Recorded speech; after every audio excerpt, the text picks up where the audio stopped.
When the Islamic warrior Saladin conquered the Crusaders and took control of Jerusalem, all right, he entered into an agreement that the Muslims would protect the Christian churches. And so he appointed 2 Muslim families.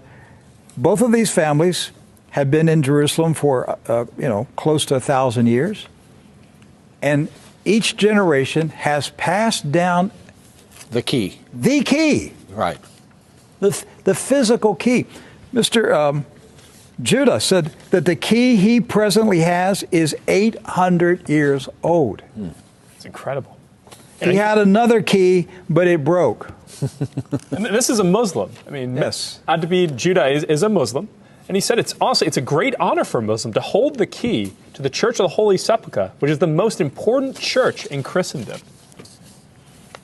That's not disrespect. That's we don't hear this in America. We don't hear, because what we have been told is Christian Americans, you should hate Muslims, you should kill Muslims. Because they're going to tear down all the churches and basically just ransack them and everything else. But here we have 2 families that for nearly 1,000 years have actually been watching over Christian churches. That's right. So who planted into our minds here in America that we should hate and kill Muslims?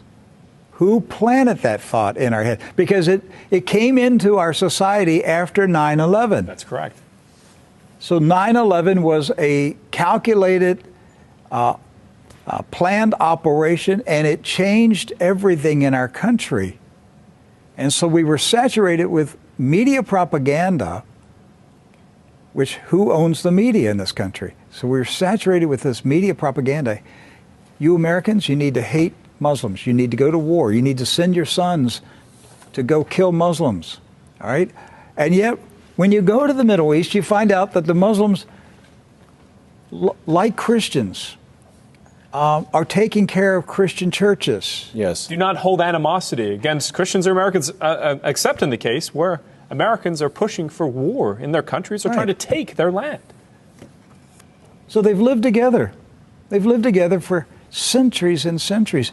Jews, Christians, and Muslims have lived together for centuries. They were buying and selling. They were trading. They were doing business together. They were building houses next door to each other for centuries. And it didn't change until the Zionists came. Now, see, you say, wait a minute, I thought Zionists are Jews. Not all Jews are Zionists. And not all Zionists are Jews. Right.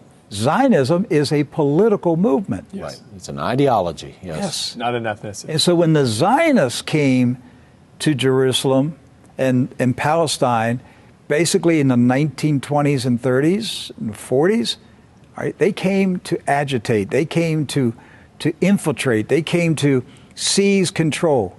And so they formed paramilitary groups, like Irgun. And that's where Ariel Sharon and Menachem Begin, and these guys were young terrorists. And so there's where the hatred started to come in. The fighting, the animosity, the bitterness. But it didn't start until the Zionists appeared. Jews, Muslims, and Christians were coexisting. Yes. That's right.